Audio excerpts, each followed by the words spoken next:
Hello everyone, welcome you all.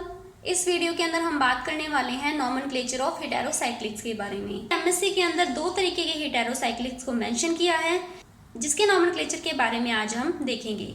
तो इसके अंदर इंक्लूड है मोनोसाइक्लिक और दूसरा है फ्यूज्ड एंड ब्रिज्ड हेटेरोसाइक्लिक।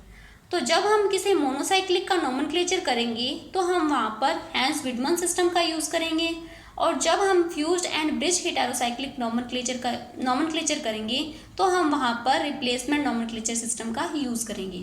तो सबसे पहले हम शुरुआत करते हैं हैंस विडमन सिस्टम से। तो हैंस विडमन सिस्टम 3 से लेकर 10 मेंबर के जो हेटेरोसाइक्लिक रिंग होते हैं उनके लिए यूज़ किया जाता है, और साथ के साथ इसमें सफिक्स और प्रीफिक्स भी यूज़ किया जाता है। तो अब इसके अंदर किस तरीके के सफिक्स और प्रीफिक्स का यूज़ किया जाएगा, ये इसके लिए आपको अपनी स्क्रीन पर एक लिस्ट दिखाई दे रही होगी। ये लिस्ट है हेटेरोसाइक्लिक्स के सफिक्स के बारे में। तो जैसा कि आपको इसके अंदर रिंग साइज दिखाई दे रहा है, 3 मेंबर से लेकर 10 मेंबर है, और इसके बाद में 2 कंडीशन आती है, या तो रिंग अनसैचुरेटेड होगी या फिर सैचुरेटेड होगी। उसके बाद में हम देखेंगे कि इस रिंग के अंदर नाइट्रोजन एब्सेंट है या प्रेजेंट है। तो फिर उसके अकॉर्डिंग हम इस लिस्ट में से उस सफिक्स को उठा लेंगे और उस कंपाउंड के साथ में अटैच कर देंगे। तो इस लिस्ट को आप प्लीज़ अच्छे से याद कर लीजिएगा। नेक्स्ट हम बात करते हैं प्रीफिक्स के बारे में। तो प्रीफिक्स के लिए भी आपको अपनी स्क्रीन पर एक लिस्ट दिखाई दे रही होगी। इसके अंदर कुछ हेटेरो एटम दिए गए हैं जो इनकी प्रायोरिटी बेसिस पर डिक्रीजिंग ऑर्डर के अंदर अरेंज किए हुए हैं। तो सबसे पहले जैसे मान लीजिए हेटेरो एटम किसी हेटेरोसाइक्लिक रिंग के अंदर ऑक्सीजन हो, तो हम वहाँ पर इसके प्रीफिक्स के तौर पर यूज़ करेंगे ऑक्सा, और अगर उसके अंदर सल्फर हो तो थाया, सेलेनियम के लिए सेलेना, टेल्यूरियम के लिए टेल्यूरा, नाइट्रोजन के लिए एजा और फॉस्फोरस के लिए फॉस्फा। तो इस तरीके से हम किसी हेटेरोसाइक्लिक रिंग की नेमिंग के लिए इस तरीके से प्रीफिक्स का यूज़ करेंगे, और जो भी इसके लिए प्रीफिक्स इंपॉर्टेंट है वो आपको इस लिस्ट के अंदर स्टार से शो किए हुए दिखाई दे रहे हैं। तो अब हम देखते हैं इसके रूल्स के बारे में कि किस तरीके से हम किसी हेटेरोसाइक्लिक की नेमिंग करेंगे। तो इसके लिए हमारा जो सबसे पहला रूल है वो ये कि हेटेरोसाइक्लिक सिस्टम का नामकरण करते हुए हम इसके जो सफिक्स और प्रीफिक्स है उनको ऐड कर देंगे, और इसके जो प्रीफिक्स है उसमें से एक को हटाकर फिर नेम को जोड़ देंगे। तो जैसा कि आपको अपनी स्क्रीन पर एक ये हेटेरोसाइक्लिक कंपाउंड दिखाई दे रहा होगा, इसको देखकर हम कह सकते हैं कि ये 3 मेंबर रिंग है, और साथ में इसके अंदर जो हेटेरो एटम है वो है ऑक्सीजन। और अब इसके अंदर हम देखेंगे कि कोई भी डबल बॉन्ड नहीं प्रेजेंट, इसलिए ये एक सैचुरेटेड रिंग है, और साथ में इसके अंदर कोई भी नाइट्रोजन प्रेजेंट नहीं है, तो ये विदाउट नाइट्रोजन है। तो इस तरीके से जब हम उन लिस्ट के अकॉर्डिंग इसकी नेमिंग करेंगे तो बनेगा ऑक्सा प्लस इरेन। अब इन दोनों को कंबाइन करेंगे और ऑक्सा में से ए हटा देंगे, तो फिर उसके बाद में बनेगा ऑक्सीरेन। तो इसी तरीके से हम और भी कंपाउंड की नेमिंग देखते हैं। अब हम इन 2 कंपाउंड्स को देखते हैं। फर्स्ट वाला कंपाउंड 3 मेंबर रिंग है और इसके अंदर नाइट्रोजन प्रेजेंट है, लेकिन ये एक सैचुरेटेड रिंग है, और साथ के अंदर इसके अंदर जो हेटेरो एटम प्रेजेंट है वो है नाइट्रोजन।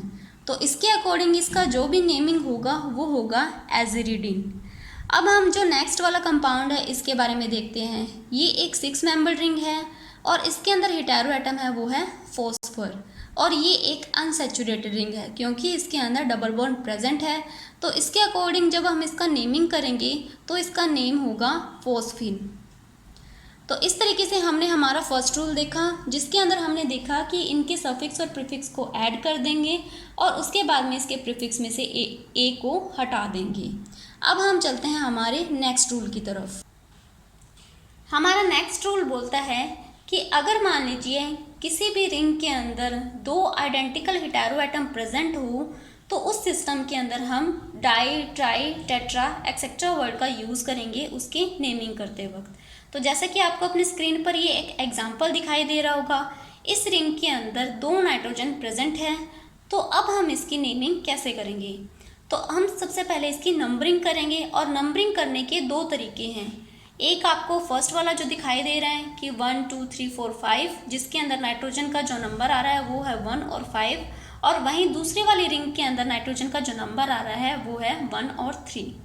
तो जब हम इसकी नेमिंग करेंगे तो हम इस तरीके से करेंगे कि जो हेटेरो एटम्स हैं वो नियरेस्ट पोजीशन पर आए, तो इस तरीके से हम इसकी जो कंपाउंड की नेमिंग करेंगे वो करेंगे 1,3-डायाजीन, क्योंकि नीचे वाला जो कंपाउंड है उसके अंदर नाइट्रोजन 1 और 3 पोजीशन पर आ रहे हैं और ऊपर वाले कंपाउंड के अंदर 1 और 5 पोजीशन पर।